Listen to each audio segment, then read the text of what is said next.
Gaming and BS, episode 327, being recorded Monday, February 1st, 2021.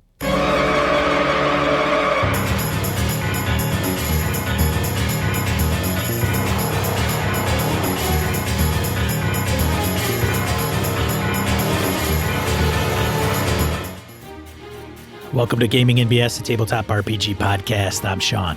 I'm Brett. Welcome to the show, folks. Welcome back. How you doing? Sean, how you been, man? Hey, Brett, can you do this? Not that can you fast. Do this? Is that we go around? Not that quickly, no. It hurts. A little sore.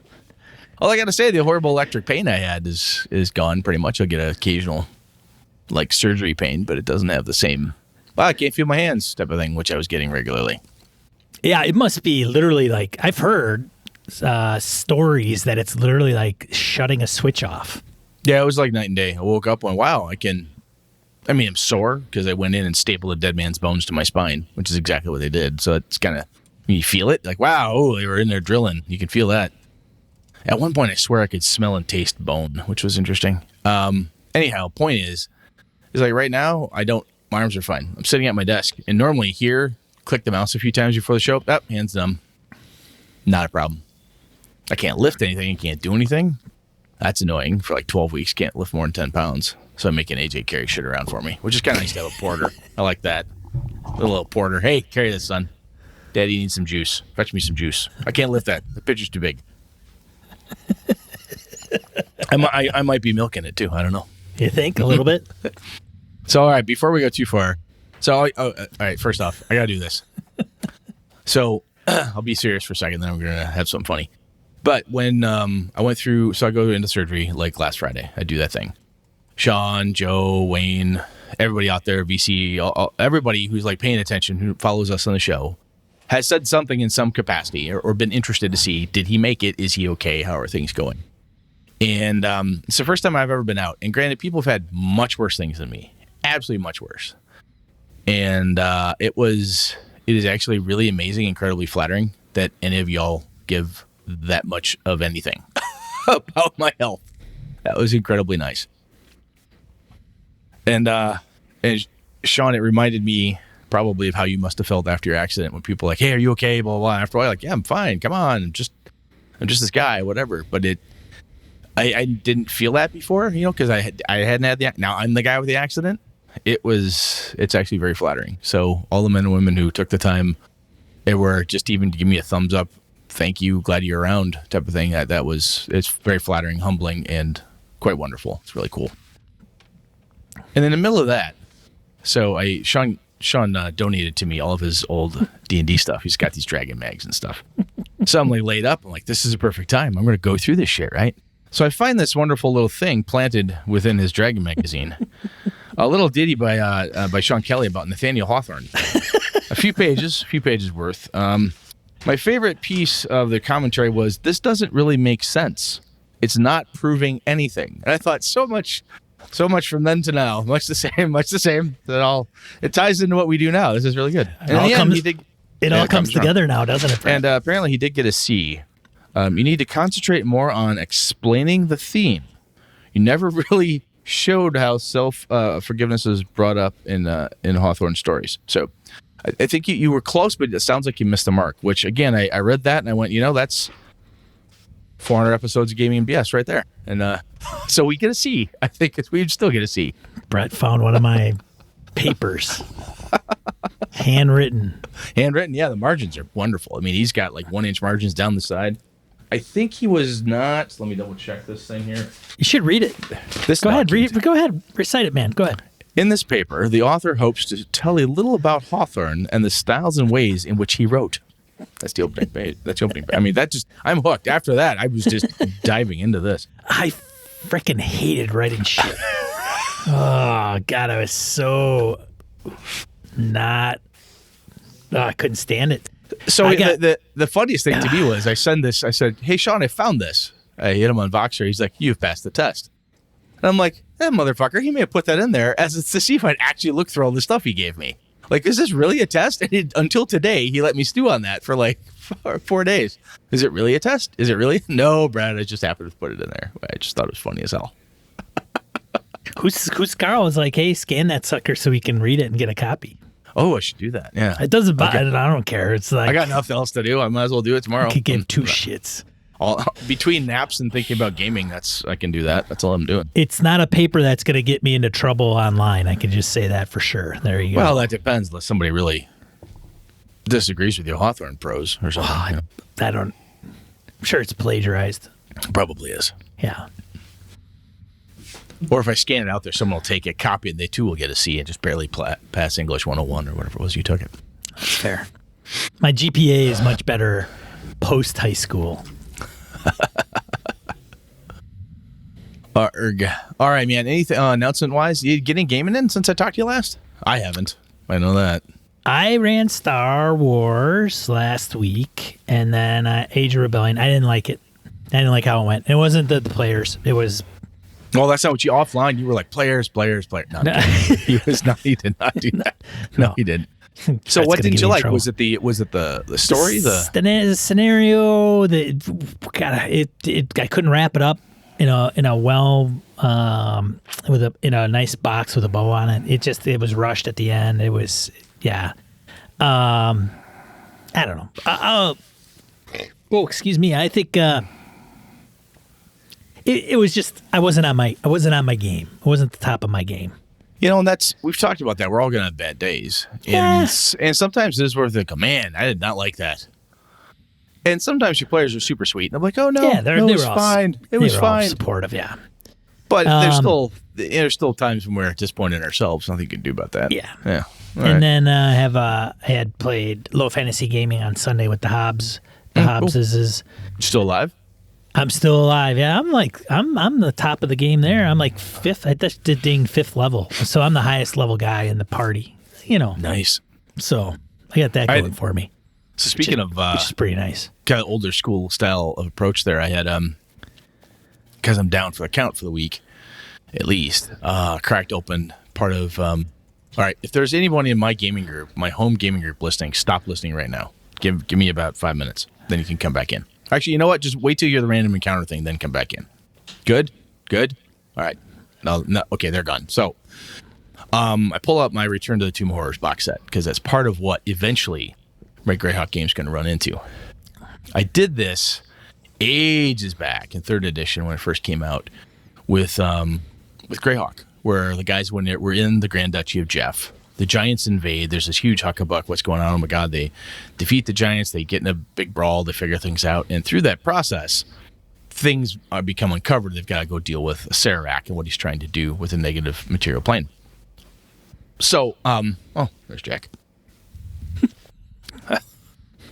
A boxer jumped up behind me. I'm like, what the fuck is that? Anyway, so I started digging through that, and I forgot Bruce Cordell wrote that box set. I'm like, oh my God, Bruce Cordell wrote that one. Because I'd never paid much attention until, I think, honestly, Sean, since you and I started talking, I never paid much attention to who wrote some of those adventures that I liked. And I distinctly remember getting through part of that adventure and having the group I was running it for completely mutiny on me because they didn't like it. But I'm pretty sure with my group, the way it's going now, they'll have a blast with it when it finally gets there. But I got to see if they can make it to like a level 13 to 16. That's the spot. There, and even then it's going to be a freaking bloodbath, but I think they can pull it off. So that story leads me to this one. You talked to Phil Vecchione about Forbidden Lands. What did you learn anything newer and cool on that, or what?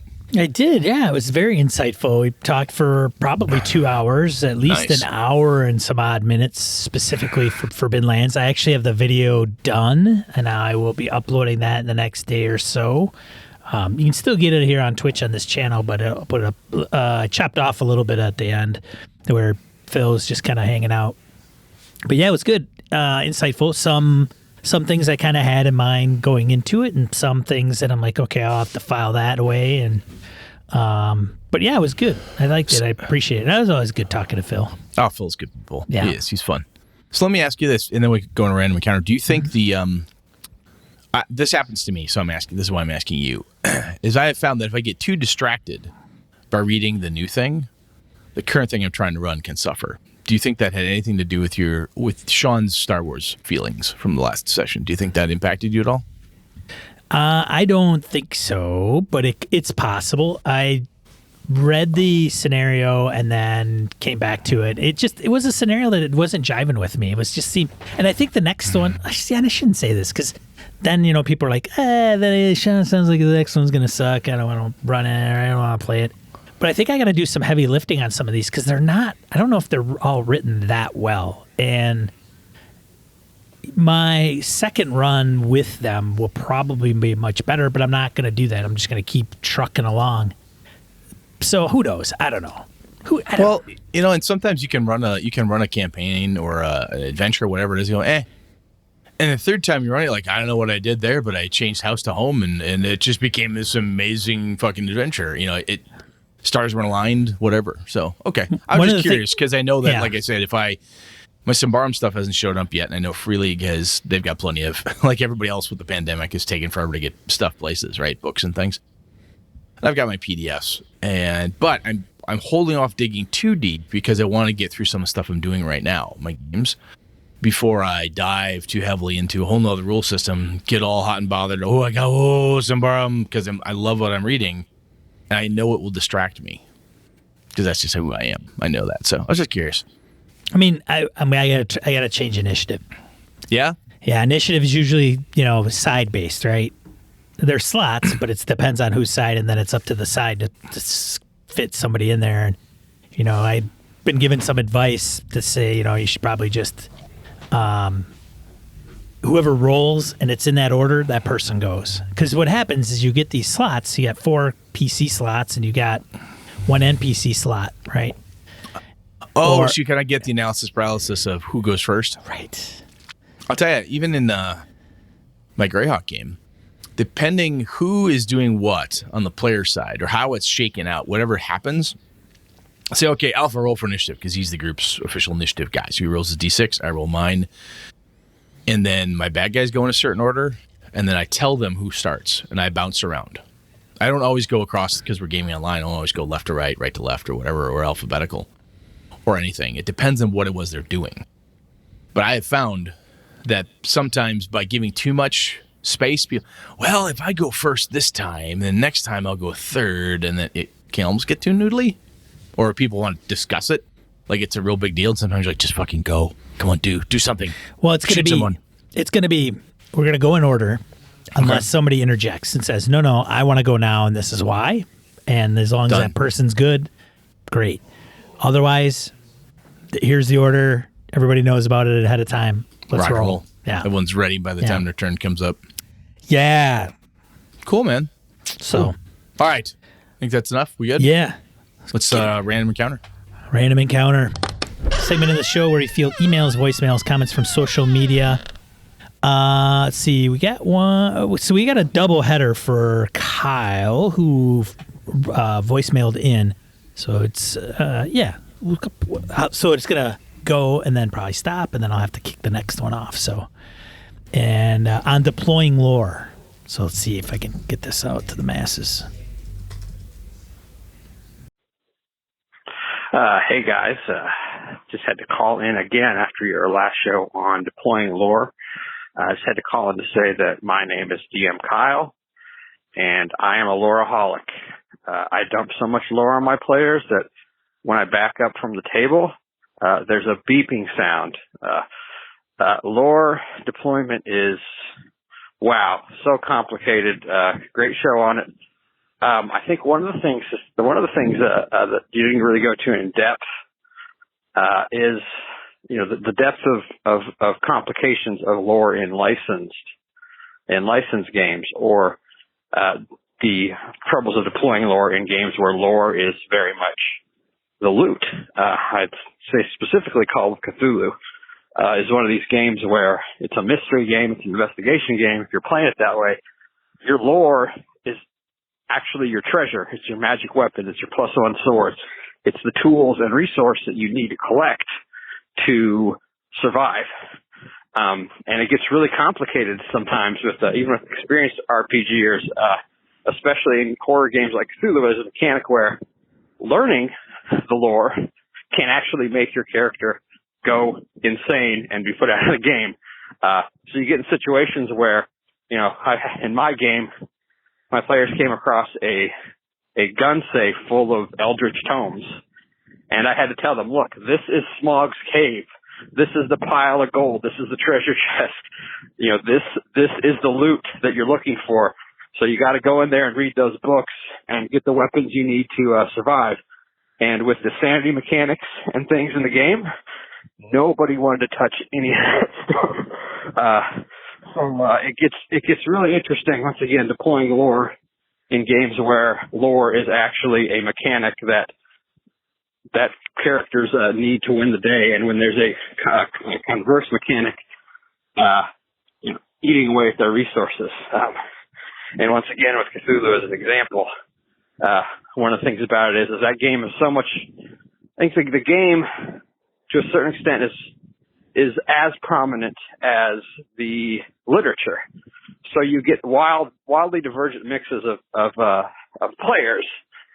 You get people who've read every word of Lovecraft and all the letters, and you get people who've literally never read a Lovecraft story and know about them, through secondary means, whether it's Hellboy or just the RPG itself.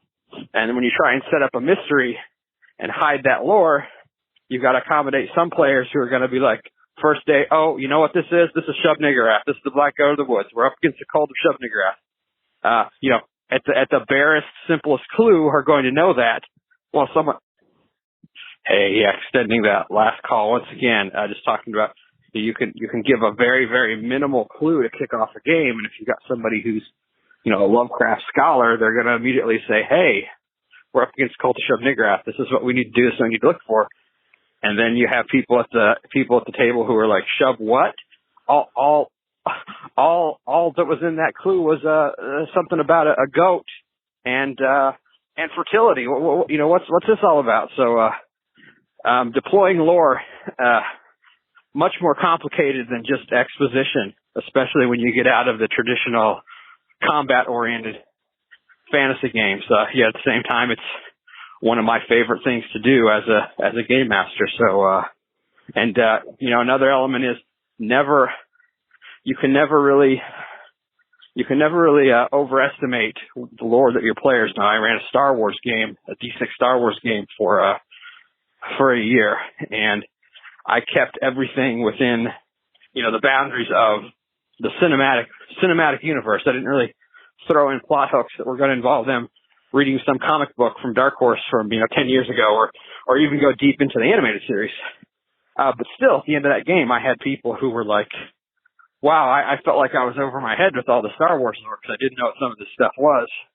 And even people who had not seen, the original 3 core movies just because they wanted to play a fun role-playing game. So, I think deploying lore in licensed settings, definitely some sand traps there that I think a lot of experienced GMs don't think about simply because, they're leaning on the pop culture prominence. But once again, great show. Keeping pace with exactly the stuff that's coming up in my games every week. It's kind of weird. I kind of wonder if you guys are tapping my phone. Are you spying on me? But thanks a lot for doing what you do.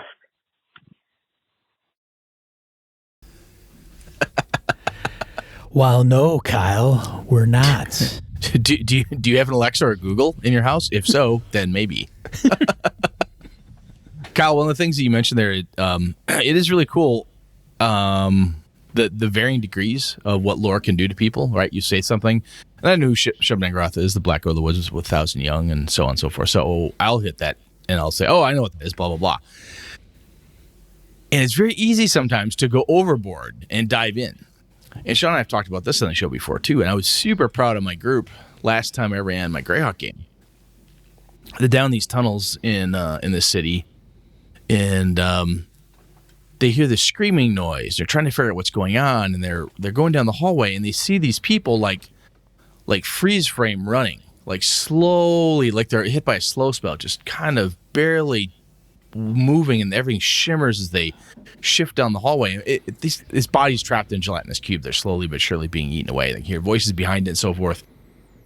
I felt they did a good job with the description, but the players did an even better job by playing low-level characters who'd never seen a gelatinous cube before.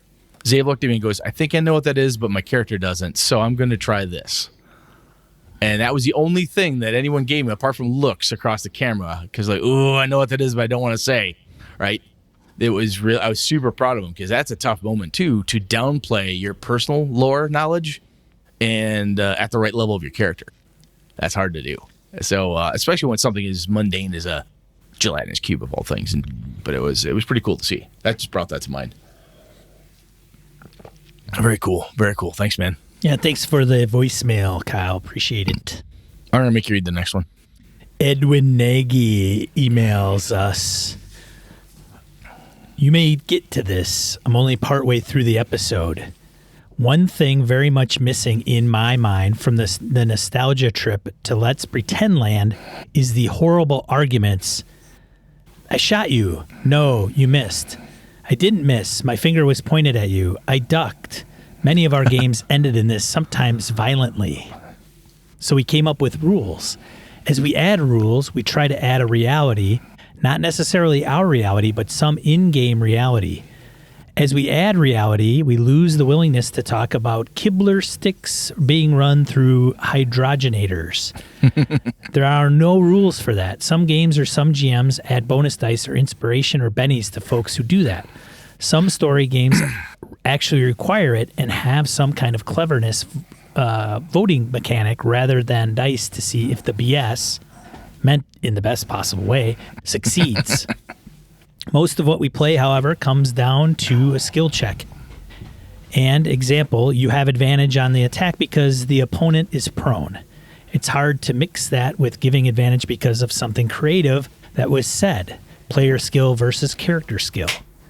Which one leads to more arguments and more fun? It depends. Can we do both?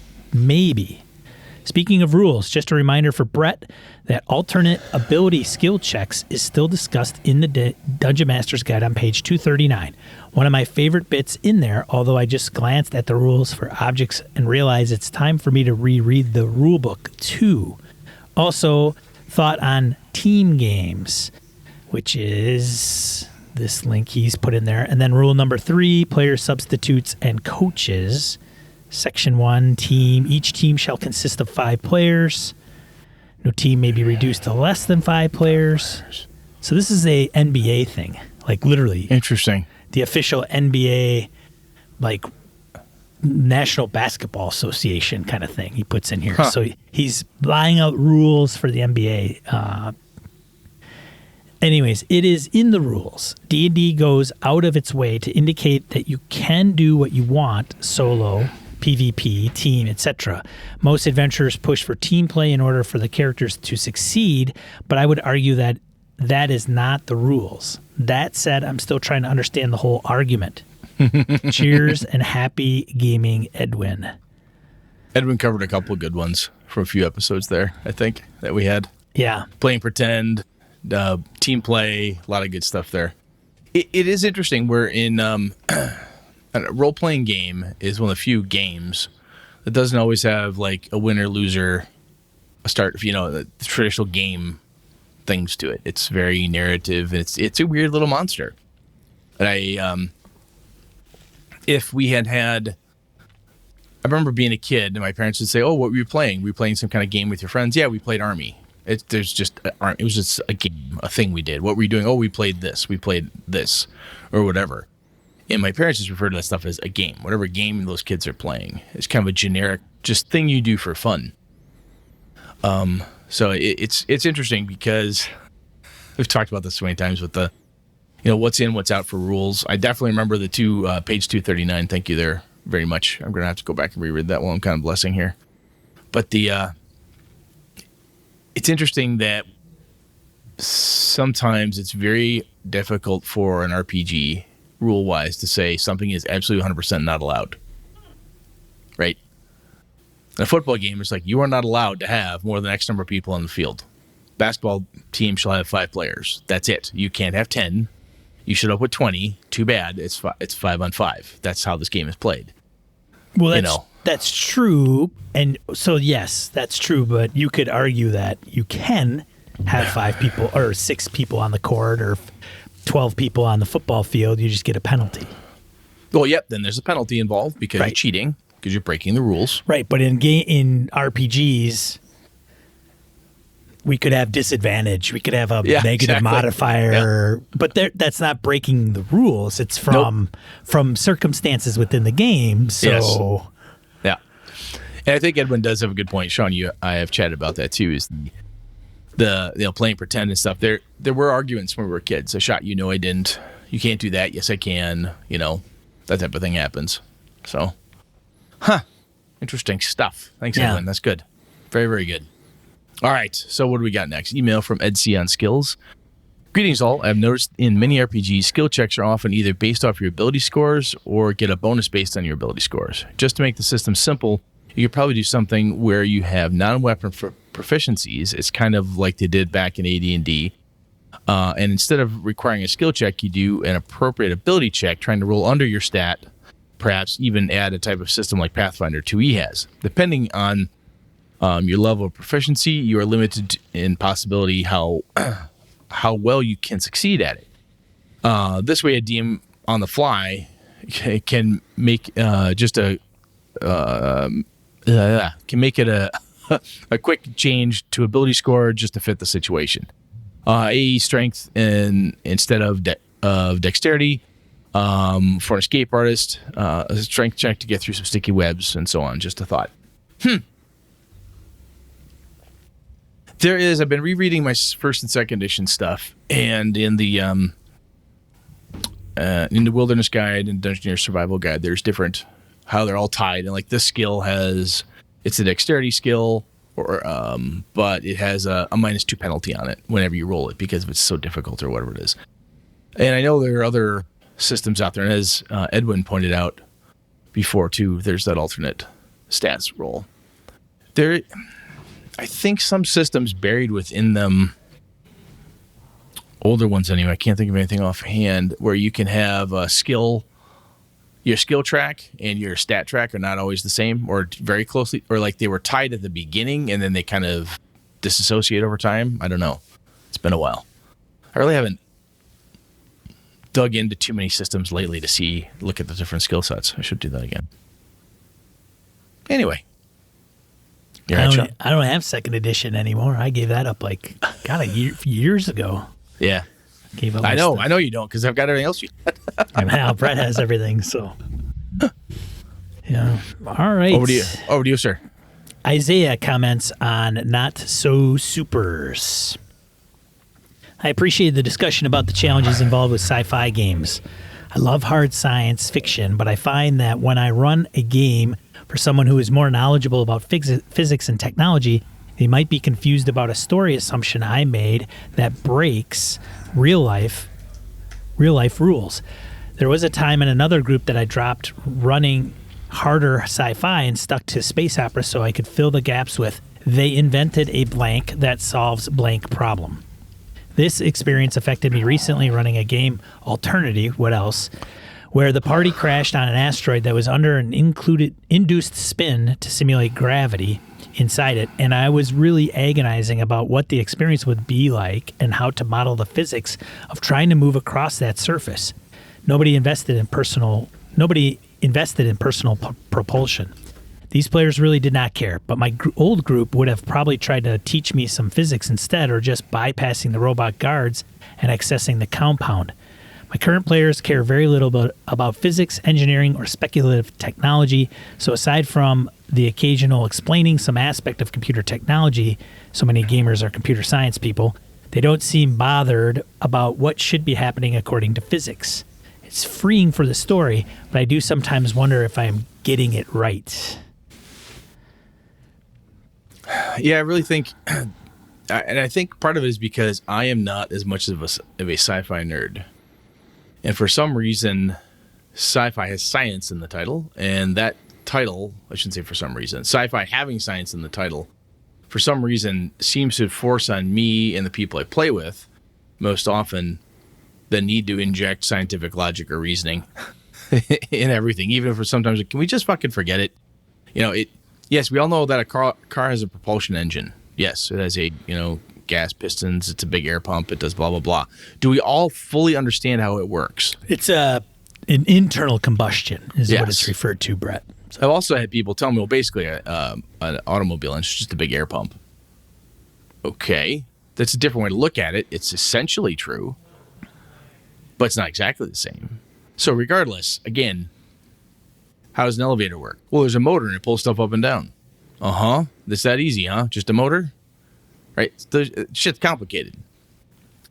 And I've decided that I'm going to start leaning into that more. Like, look, unless your character is a person who's really into that, you don't necessarily know how it works. I know a lot of people through high school and college, and even right now as a grown-up, for God's sakes, that know that if they get in, they turn the key, if the car doesn't start, it's got to be the battery. Because they have no other idea. You know, they have no idea what it's like to be out of gas, or for God forbid they've got a stick shift and haven't put the clutch in first, or whatever the case is. There's a lot of shit going on that we don't understand how it functions, but we live in the world where it functions around us all the time. I, case in point, could not run this show without Sean because I do not understand the technology that he's employing to run all this crap. Could I figure it out? Yes, but it's not in my sweet spot. I don't know how it works. I'm a user of it, you know, that type of thing. It's interesting. I like what you're bringing up there, Zia, because I don't know. I think it's nice to hear, if nothing else, because it's not just me and my group that have that little bugaboo around sci-fi games, especially. So kind of cool. Anything else from you, Sean? No, thanks, Isaiah. And that was pulled from the forum. So we got some other nuggets in the next episode. I'm going to put in there too. Am I slurring real bad, dude? I feel like I'm slurring bad. Are you looped, man? Are you have you taken some meds before the show? I took Tramadol a while ago, so it shouldn't be too bad, but I feel a little I'm also just this is the most energetic thing I've done for like 2 days. So so we'll see. I think you're fine. Hey, I think you're doing all right, Brett. I'm doing all right. I think you're doing all right. All right, good. The chat's freaking raking you over the coals, but God I think damn. I think you're doing bastards. okay. Those bastards, they hate me. I knew it. Anyway, let's go on to the main topic and see if I can make you talk for a while. Topic. I'll make you talk.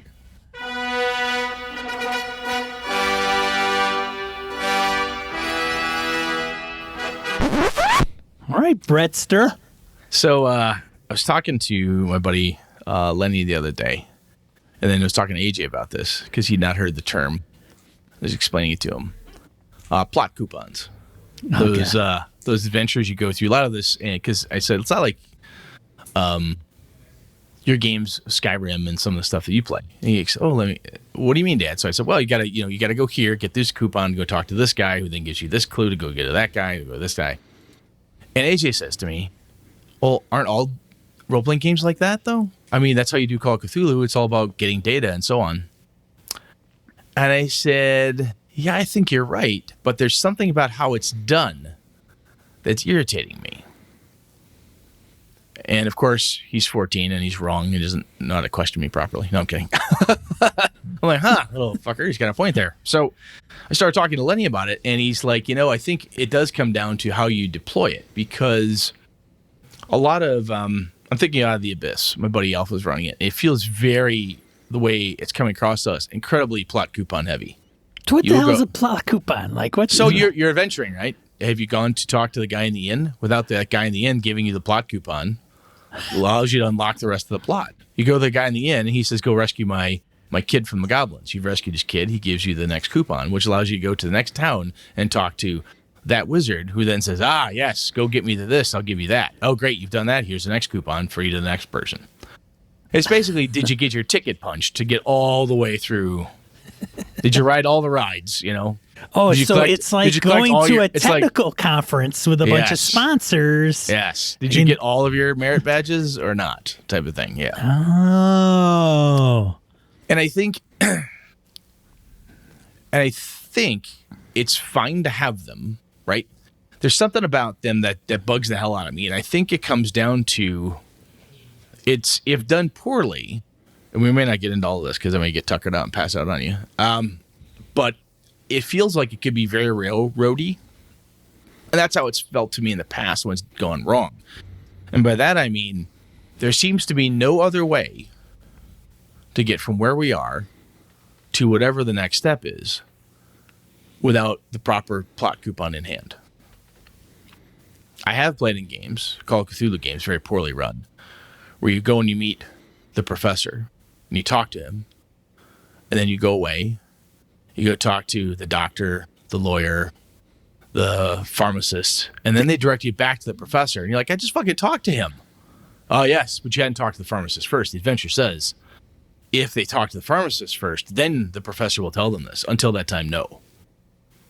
But you had an opportunity to say the whatever, the baker and the candlestick maker. I should have been butcher, baker, candlestick maker. Butcher, baker, candlestick maker. Come on, man. It's the drugs, man. I'm tired. All right, fair. The drugs.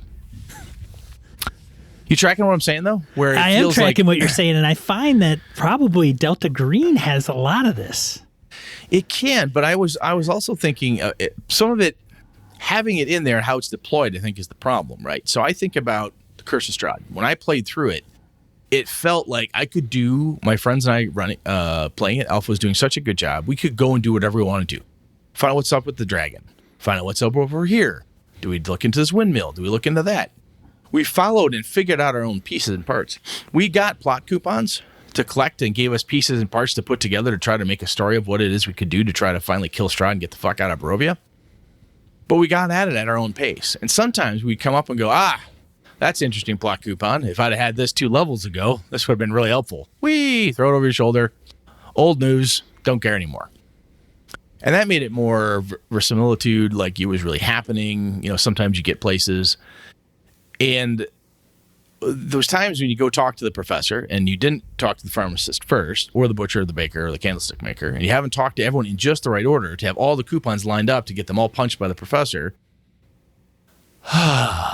it feels so railroady. Like you have no choice, right? It has to go through this very specific path of clue uncovering.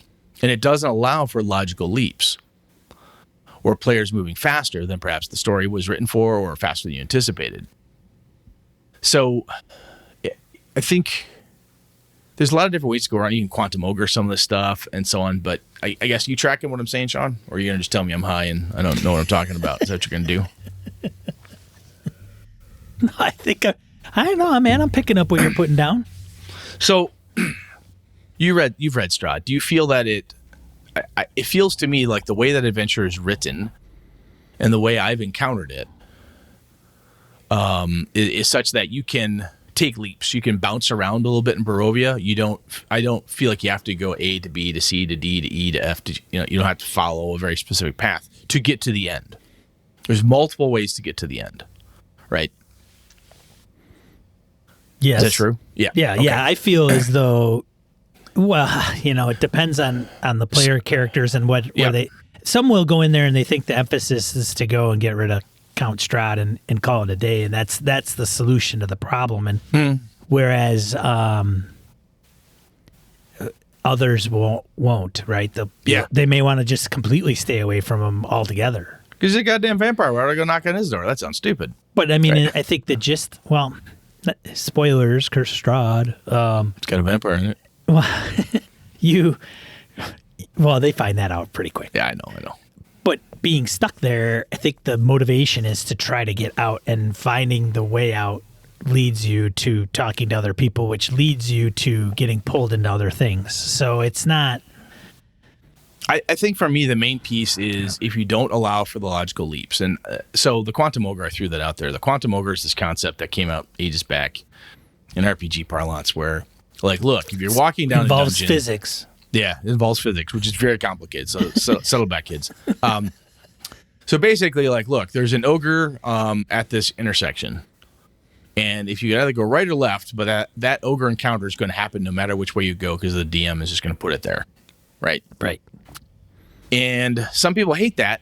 Like my buddy Lenny hates that with Call of Cthulhu. If you miss a clue, you miss a plot coupon in his Call of Cthulhu game, the world explodes and Cthulhu rises and the whole world is dead. That's what happened. You fucked up, kid. It's fine. That's how he likes to run. And he tells you that going in. All right, cool, I got it. But one of the things that he doesn't do is that if I have the adventure designed, either it's pre-written, I've designed it myself, or I have a thought in my head that says, look, if the players have collected these X number of coupons and then they come to talk to Sean, then Sean will tell them this important piece of information. Now, if we go to talk to you early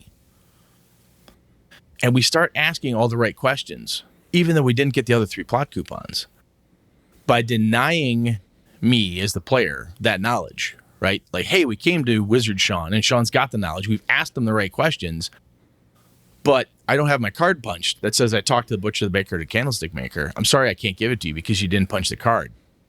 I have had that feeling, and that pisses me off to no end.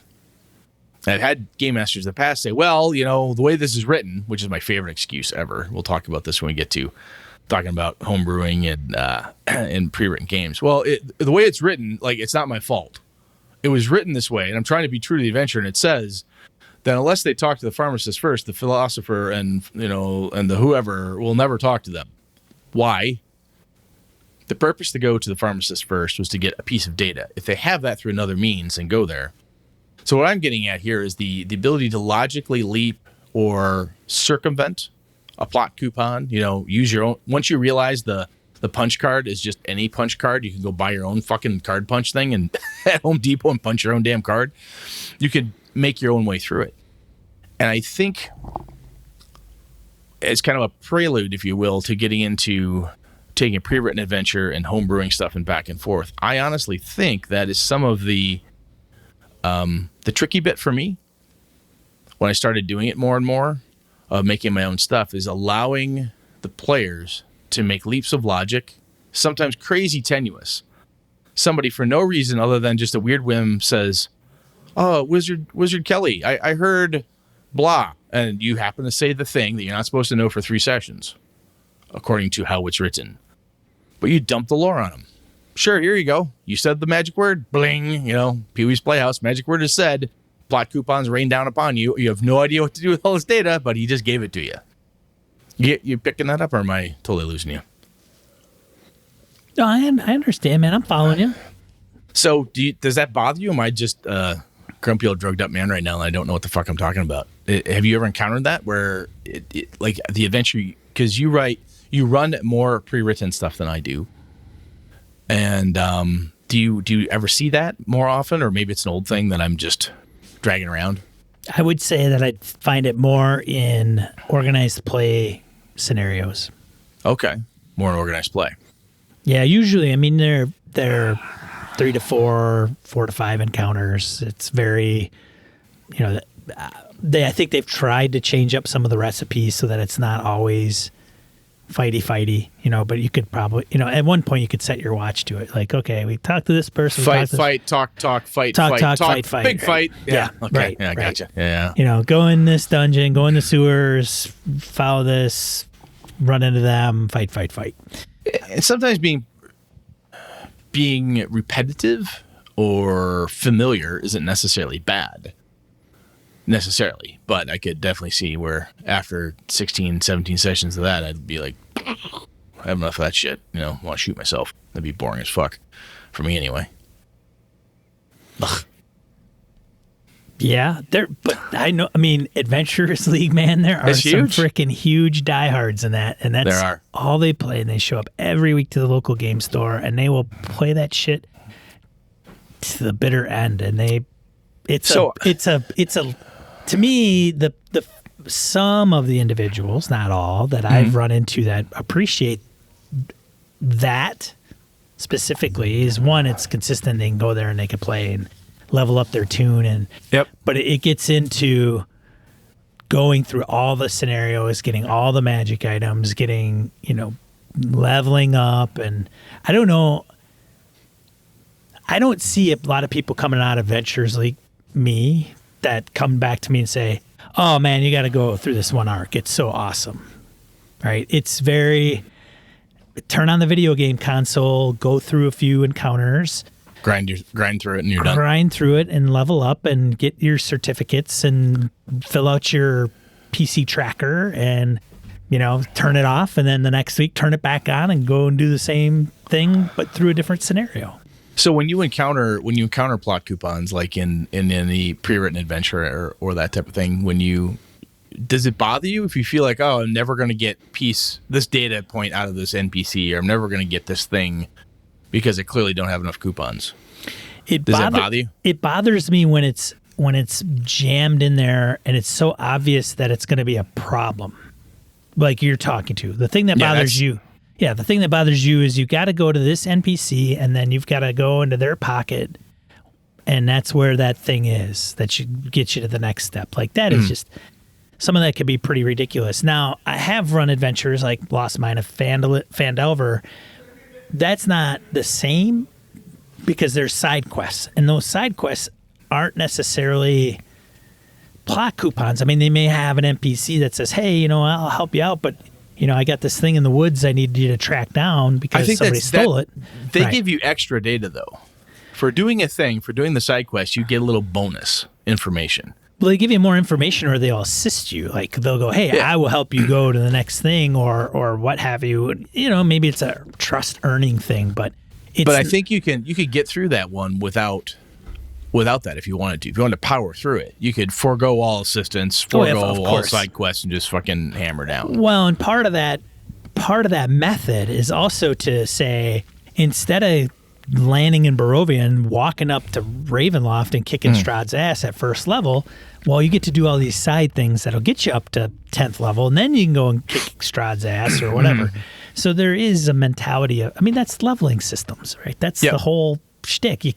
And if you're going to have people dropped in Ravenloft, that's one thing that's kind of a hang up, right? Like you do level systems, you got this power curve and this power creep. So then you get like, well, we're in Barovia. Why me? Unless you go, see that you're going to get me all fired up again. You're going to get me all, well, because if you weren't playing a level system and you were just dropped in Barovia, how would you know whether you have, like, you're strong or you're weak?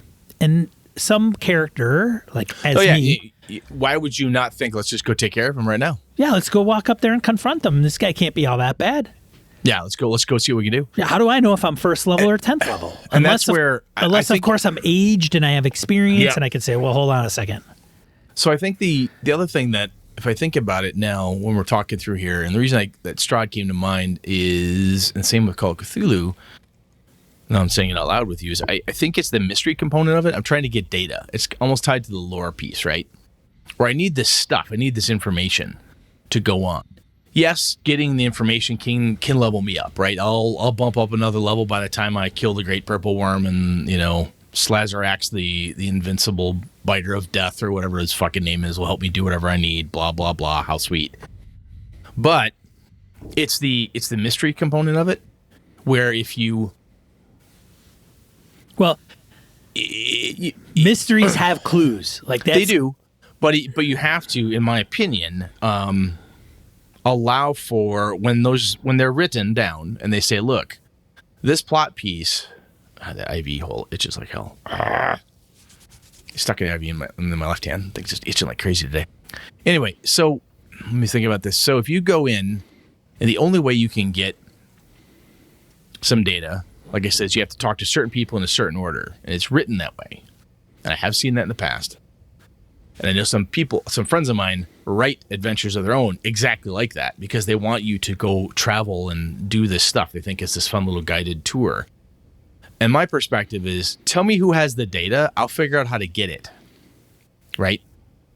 As the person reading the adventure, if they say, look, the only person in the town of Stormlight is Wizard Kelly. And Wizard Sean Kelly is the only person in all of Stormlight who has this data. Okay, cool. Other people who might possibly be able to help him or point you to him are this person, this person, this person, this person. Or everyone in town knows that Wizard Kelly is the only guy who is a sage who has these books. Okay, fine. There's plenty of plot ideas. I can sprinkle those little coupons anywhere. Anyone can pick it up and say, hey, you know what? I've learned of this thing. I should go talk to Wizard Kelly. And they'll walk up. I can have a conversation with you. I don't have to go through, I guess, not every piece of, every location of data is like this top secret. I have to open this box to open the next box. I can never see what's beyond it. Taking leaps of logic are not allowed, and so forth. And that's how, and maybe this is just how my buddy's running Out of the Abyss, but it feels that way very much in Out of the Abyss. We're like, so can we just do this? We got there. I mean, we kind of figured out what it is we had to do 5 levels ago. Why are we fucking around? We know what we need to do. We need to figure out this. Well, this will help you get that way. Oh, Jesus Christ. Fine. I'll go clean out the whole goddamn dungeon. It just feels very much like a railroad. Like I've got to go through and grab these pieces and parts. This predetermined story that has to be told by checking all the coupons at one time. And I might just be pissed off and high on tramadol and rambling now. I feel like a dick. Well, and part of what you're talking about also, I mean, I think of like big, huge mega campaigns like Masks of Nyarlathotep and, Oh, yeah. but it's not the same. It's giving everybody the clues or, I mean, that when they went into like, Jackson's hotel room, man, I just dumped the shit on the table and said, here, this is what you find. So it wasn't hiding anything, but they have to put the pieces together. And of course it would lead them, after New York, they could go, actually probably London. After London, they could pretty much go anywhere in the world. Last time I played that, I half convinced the team to go to Singapore instead of London. But then I was outvoted. We ended up in London. But I mean, because we had legit reasons to go to Singapore at the time. Right. And there are things that will build up over time as you go through. But a lot of it is, I mean, the thing is with that campaign, and the reason it's been noted as one of the greatest campaigns ever written for any RPG is that, well, it's beefy and I think it sprinkles everything everywhere. Yep. It's really, those coupons are where you need them. Right. Right. If you're walking through the town and you note the fact that, boy, you could really use X, someone's going to say, oh, Wizard Kelly knows that. Everybody knows that. It's a thing. Right. Just that knowledge is just going to come out. I guess the piece like I said, I think that really is bothering me about it was the more I was talking to AJ and I was looking at some of the different old adventures that I'd looked at over the years or that I'd run, and it was just so very railroad, and insofar as at least it felt like it was taking away agency. And it wasn't, I'm like, what part of the agency is it taking away? I could do whatever I wanted to. It didn't say I had to do blah, blah, blah, but it was like there was no room for leaps of logic. I couldn't have shortcut the fact that I could talk to the professor before the doctor. The fact that for whatever reason we went to talk to the professor before we talked to the doctor. Why can't I get the data from him right away? Why do I have to wait and quote unquote waste my time talking to the doctor who's just going to say, well, say the word and I'll get you a meeting with the professor and he'll tell you everything you need to know. I already made in good with the prof. He can talk to me right now. Why am I waiting? You know what I mean? Well, one could argue, I mean, some of this could be argued that it is part of the game, right? This is part of the game, right? That's kind of the deal. You got to talk to Brett, to talk to Sean, to talk to, Eileen, to talk to Brandon, right? That's part of the deal. And in between those... That's U.S. corporate politics. Well, and in between those, or as you follow that kind of flow, there are certain things that come to fruition or changes or there's motivations or there's whatever it is. So if you go here, they have ulterior motives. What you think you're going there for isn't really the reason, and then stuff changes. You have to deal with it. So it's putting problems in front of the characters for them to solve. Now, you could go there and say, well, that goes into the, hey, we get into combat. Don't kill the last guy. Okay, why? Well, we want to kill him. We want to question him. Great. Okay, subdue him. Boom. All right, now you're going to talk to us. Well, hold on. That intimidation's not working. Try diplomacy. Okay, hey, he's really an asshole. I'm the nice guy. And then it's like, okay, I'll give him whatever, and it leads them to something else. So while a lot of the plot coupons that you outline are kind of like, they're annoying and they're not maybe executed properly or they're not written properly. I think it's the execution. What you're talking, I'm thinking myself down here as you're describing. I think it has to do a lot with how it's executed for me, more than anything else, really. Because I've played with you before, and we had to. We're going to go steal that gem in the Star Wars game. Can't remember what the gem was. Jewel of Yavin. Jewel of Yavin. It was very clear that we had certain things we should do to get some data points. We did a quick reconnoiter. You gave us some options, and we went after all of them in a certain order. Could we have done them in a better order? Probably. But we went after them. Like, okay, Julie Yavin, we got to go figure this out. You do this, you do that. I'm going to go fix that. We'll take care of this and come back. I think it's in the execution by the game master side of it, where it doesn't feel like I'm missing out because I went in the wrong order. You know what I mean? I don't want to feel in that moment. I don't want to feel like I'm. How do I say this? I don't want to feel like I'm playing. That's the wrong phrase. Well, I mean, there's a progression too. I mean, if you play Knights Black Agents, there's the conspirament. You're not going to go straight to the guy who's pulling everybody's strings, right? That would kind of defeat the purpose of having a longer term mini series / campaign, right? You kind of got to go through all the. I mean, it's not the same necessarily. It's like, oh no, okay, I get it. So then it's kind of, when do the reveals start happening, right? In that type of scenario. Yeah. So you gain. Okay, cool. It's, Bob at Megacorp, and then just as Bob dies, you see his cell phone ringing, and it's, Vlad at Super Megacorp. Ah, fuck. This goes deeper. Yeah, but that's the skill, I think, that comes to it, because that's what I think. Yeah, this is more about skill than it is just my distaste for it. I think what I'm running into is how it's being deployed. Sure. I mean, a video game. Because I feel like I'm walking up and I want to get a sandwich, and I'm standing in line. This is for the bread. This is for the cheese. I took a number for the meat. I've got some number over here. I feel like I'm just waiting. It's this very mechanical, like, fucking. Excuse me. What do you need? Process. I need a passport. Sorry, this is for some permits. Yes. You got to go to the next window. Yeah, closes the window, goes to the next one, opens it up. Same person. Yes, how can I help you? Yeah, it's the fucking DMV. Is what it feels like. Really? I was just standing here, and I had the yellow paper in my hand. You could have said the yellow form. You dick. I mean, let's face it too. But you're talking me down here. This makes sense. So, it's one of those things that irritates me. But keep going. But so you could. I think you could have viable plot coupons. Like, I'm going to run Forbidden Lands, right? Yep. It's a hex crawl, but it's not going to be travel, and travel some more. There's going to be a lot of that, but there's going to be stuff that I have to throw at these guys, like, hey, you come across lore, you come across an artifact, you come across somebody traveling, or you come across a person, or you go to the village, and then there's people that you interact with. But in order to get them to go in particular directions or give them things to do, right? Because you got to give an open sandbox. Go. What yes, not everybody will go. Where do we go? Yeah. Where can we go? What should we do? Why are we together? So you gotta give them something to kind of sink their teeth in. Now you give them 3 or 4 things, and they may go nowhere. They may go, and there isn't a wrong answer. And if it doesn't go anywhere, that may be part of the thing where, hey, you followed all this and it's nothing. It's like potted plant. Yeah. Ooh, yay. Just what I needed. Congratulations. You conquered the dungeon and you got a potted plant for your reward.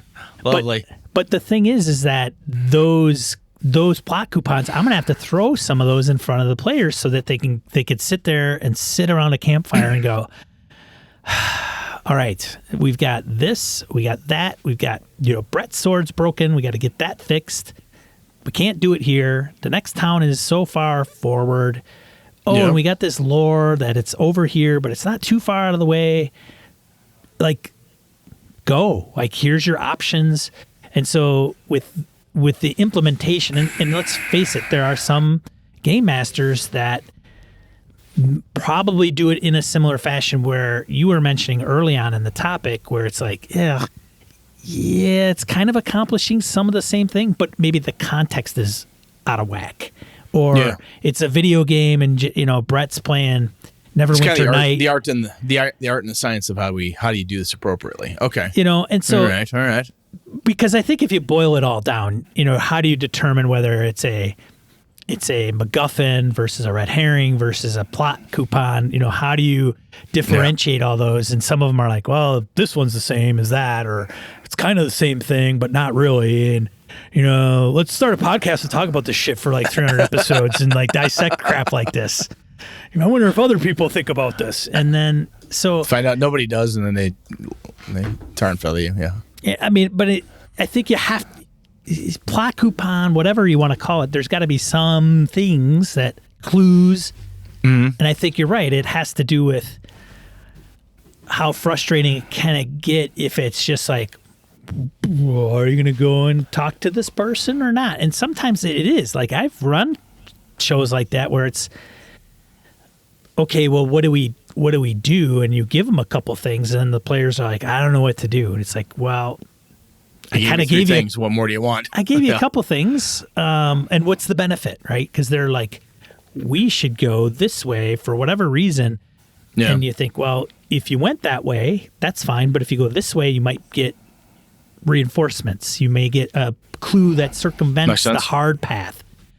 And some of those things I think have to be nuanced enough so that it doesn't feel like the way it makes Brett feel, which is, here's a freaking green exclamation point at the top of the guy's head. And Yeah, go click on that guy. And you click on it, and he's like, hey, what do you want? No. Hey, I'm looking for Adrian. You seen Adrian? And I'm like, yeah, I got to go through all the speech find bubbles Adrian, and then Adrian, you know. So, yeah. Yeah. So it's. I think you're right. It comes down to, I touched on it before, just my internal frustration probably got the better of me, but I think it's execution more than there's anything else. We're running out of time to hammer through that, but I think once we talk about in a couple episodes, we're going to dig into the pre-gen world. I think it was Matt from last show talked about that. Right, the campaign setting versus the adventure versus both. Yeah. Yeah, and the whole idea of a pre-written versus a homebrew, and how do you add touches and pieces. And I think it's I think it's got to be the execution more than anything else, because I think you're right, Sean. The more you talked out with me here, I think the things that are annoying me when I have it done poorly is where it feels like you have to do X, Y, and Z in a very specific order, right? It's that railroad feeling, right? Or it's so blatantly obvious, I no longer feel like it's organic to the event and the game. And I know some people don't care about that. Some players and game masters don't care if it's very, if there's no verisimilitude, where you're like, hey, look, it's D&D, man, or it's whatever the game is, and we got to go do this. You go find 5 plot coupons because it's organized play, and that's what you do. And you go to the end, get the big fight, and then you move on. That's just what we do. Why are you overthinking this? Right? Where I prefer to have it feel like it's naturally coming out. Oh, you've gone so far, and now the wizard decides he's going to talk to you, and Obi-Wan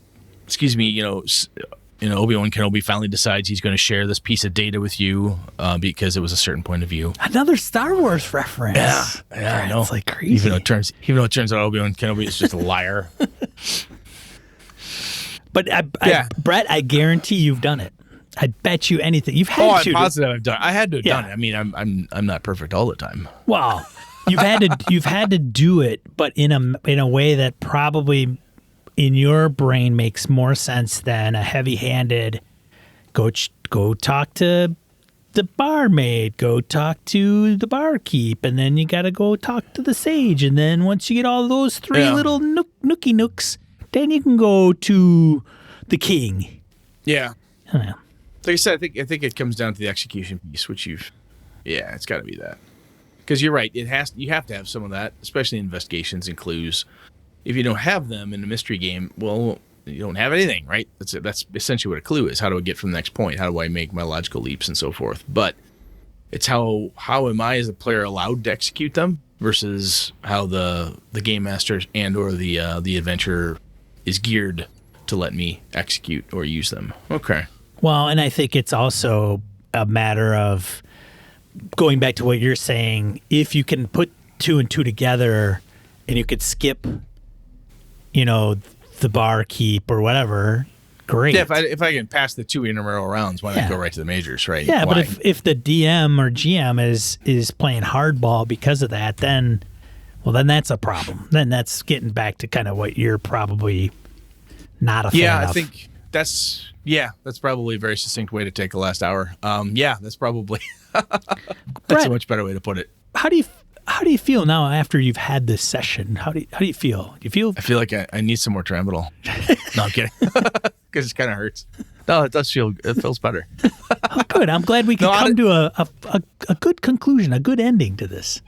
So, as corny as it is interesting sometimes when you think about a hobby or something that irritates the fuck out of you, a piece of something like, God damn this thing, I fucking hate it, grumble, grumble, grumble.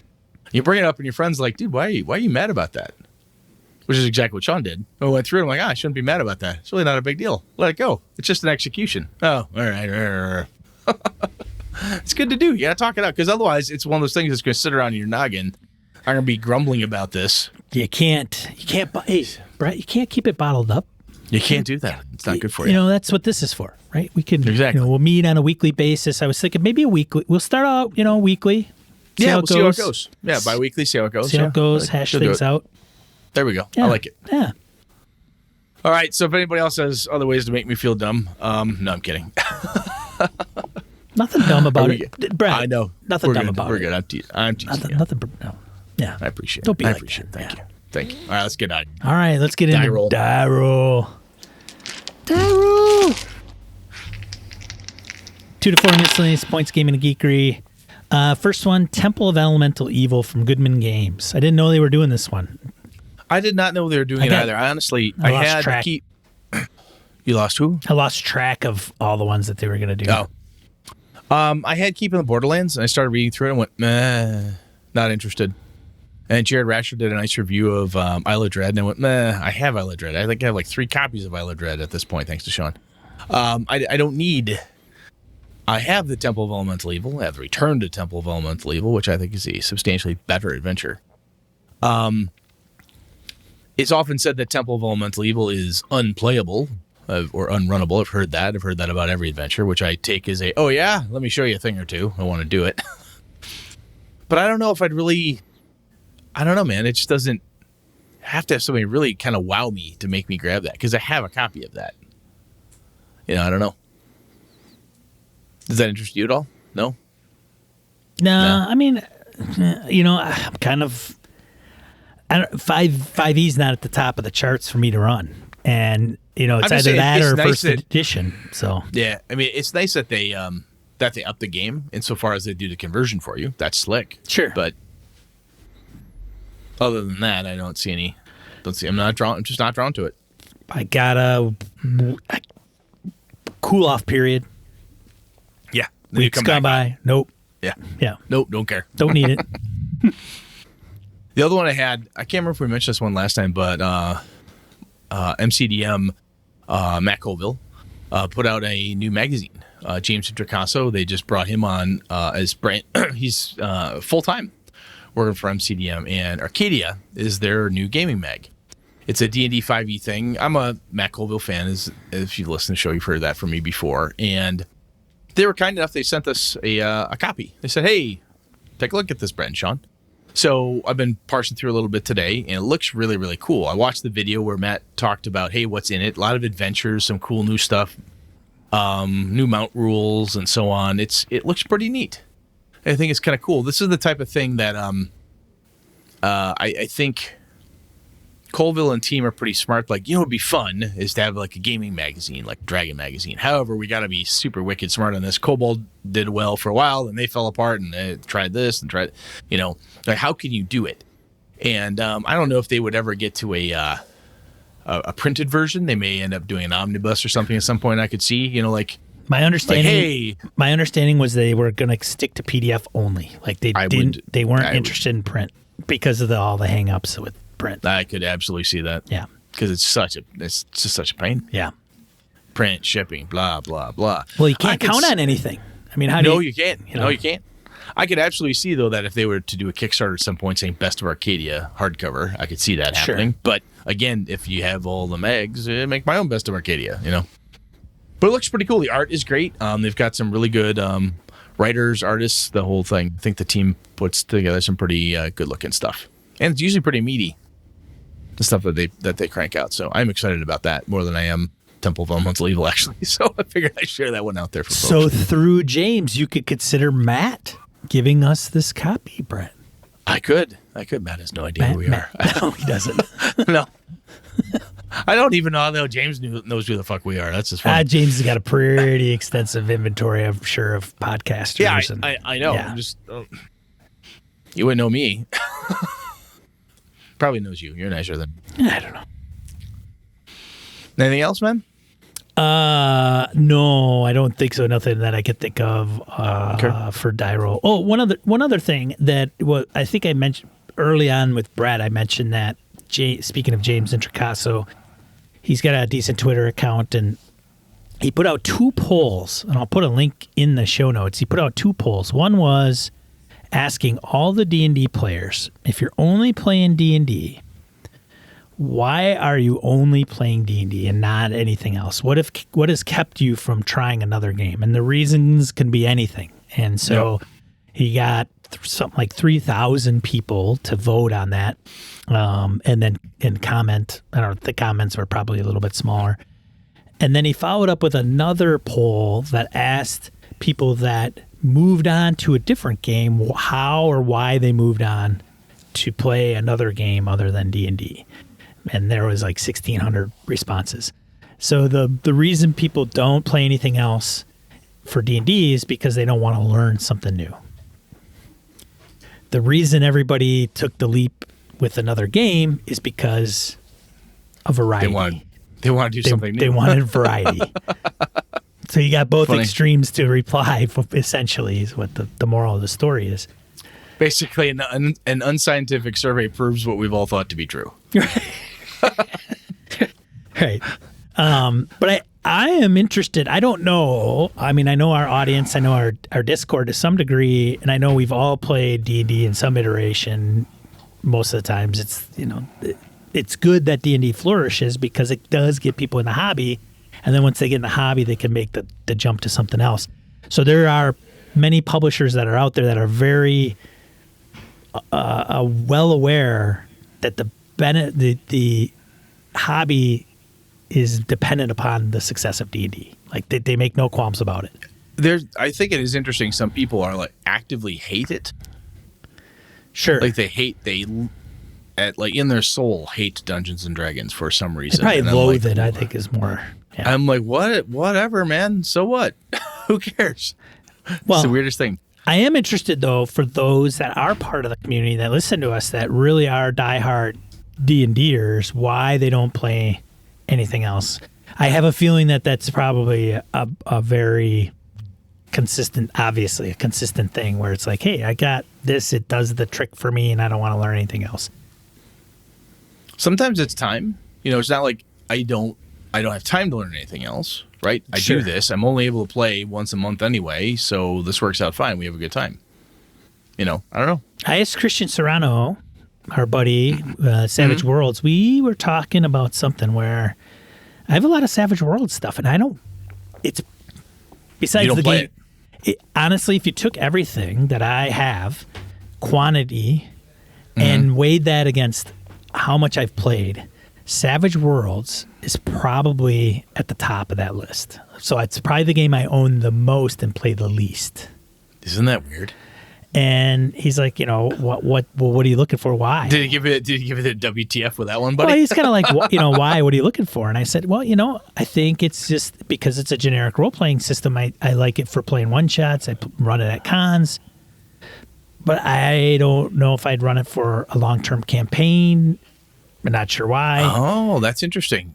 Well, that's an interesting statement. And I mean, I could still run Savage Worlds one-shots, but I said, yeah. One of the things that I have mentioned on the show is that I like games that will help facilitate a type of feel that the game is trying to convey. So not all of them do that by any means, but I told him, I said, hey, if I'm going to run, a mystery or something, then I would, hey, Gumshoe, like it's in the title of the system.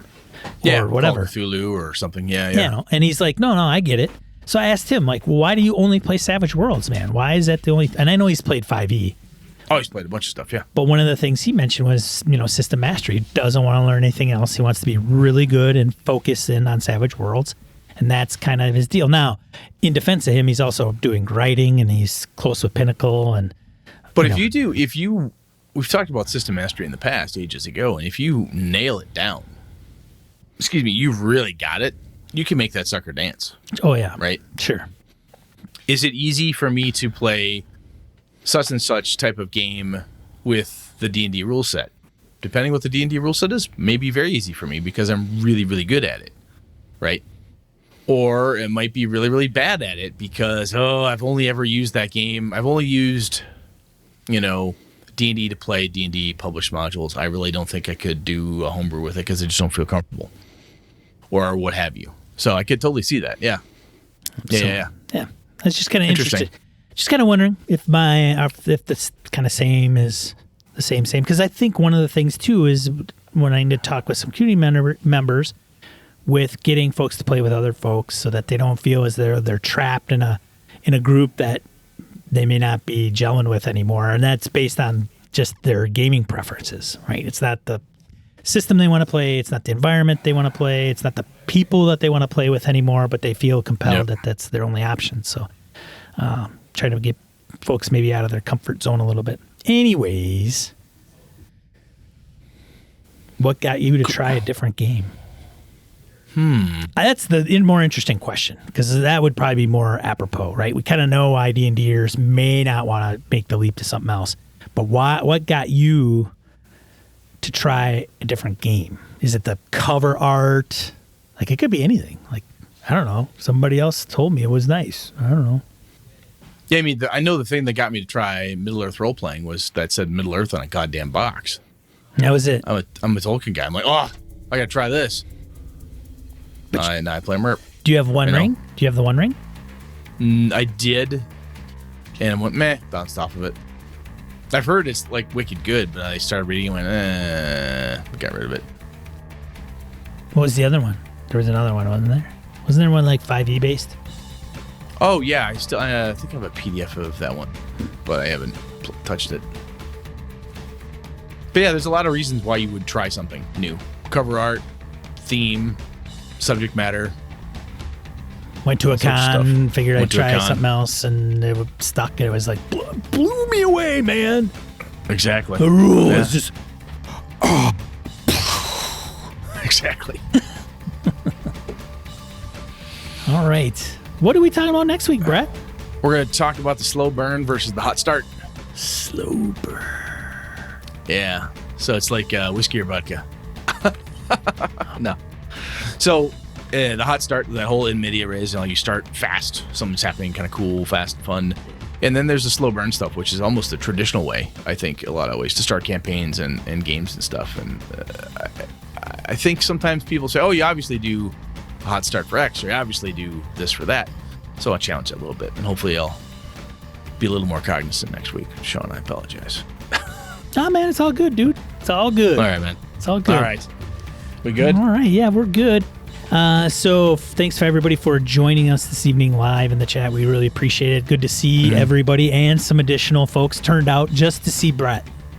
I'm sure they did. Yeah. They wanted to make sure you were still alive. They were like, that's kind of a rumor, like, hey, is Elvis really dead? Is he alive? I do legitimately have a dead man's bones stapled to my neck. So that's my. You got his name on. I'm thinking so. Yeah. Vecna, something like that. Got the bone of Vecna in my neck. Exactly. If you are available on Monday nights at 8 p.m., we stream here on Twitch, 8 p.m. Central Time. Feel free to join us. Otherwise, if you see this on YouTube, go ahead and smash the like button or subscribe. And then, of course, you can always subscribe via the podcast audio at your favorite podcatcher of choice. Mm-hmm. But for Gaming and BS, I am Sean. And I'm Brett. Good night and good game and all. This has been a Litterbox Studio production.